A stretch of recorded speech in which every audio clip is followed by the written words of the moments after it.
শেখ হাসিনার পক্ষে যাব না খালেদা জিয়ার পক্ষে যাব?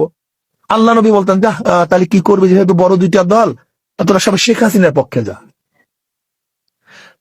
গিয়ে আল্লাহকে বলতেছি, ইয়া নবী আল্লাহ সাল্লাল্লাহু আলাইহি ওয়াসাল্লাম, আমাদের বাংলাদেশের পরিস্থিতি এই, বাংলাদেশের অবস্থা এই, দুইটা দলের মধ্যে দুইজন নেত্রী, এবং কেউ সেকুলার কেউ ডেমোক্রেসি, এর বাহিরে ক্ষমতা আসাও খুব কঠিন এবং জটিল।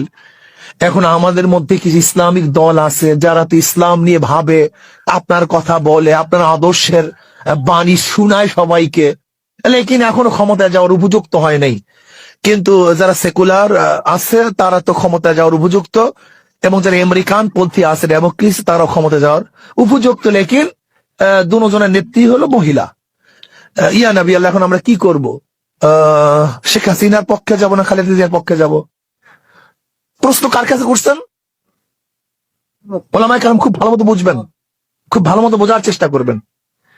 দুইটা দল আছে বড়, যাদের অবস্থায়, আর ছোট চরমরাই হুজুর ওই তো সে হাক ডাক দিয়ে বেড়াইতেছে, সবাইকে বলছে আসো, শুধু নেতা নয়, নীতির পরিবর্তন চাই, ইসলামী হুকুমাত কায়েম করতে চাই, জীবন যাবে যাবে, যা হয় হোক, ইসলামের বাহিরে যাওয়ার কোনো সম্ভাবনা নাই, সেই সমস্ত এই সাধু বাণী শুনাইতেছে।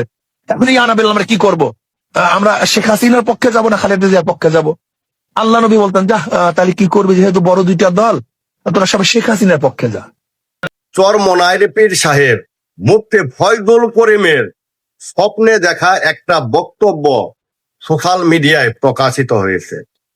এতে বিভ্রান্তিতে পড়েছে সাধারণ জনগণ। আলেম সমাজের উপর থেকে মানুষের আস্থা উঠে যাচ্ছে।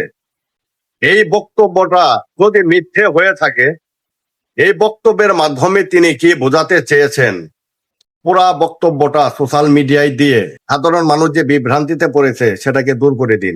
চরমনাই অনুসারী কোন লোকের কাছে যদি আমার এই ভিডিওটা যায়, দয়া করে হুজুরের এই পুরা বক্তব্যটা সোশ্যাল মিডিয়ায় ছেড়ে দিন, জনগণ যাতে বুঝতে পারে হুজুর সত্যি কি বোঝাতে চেয়েছেন।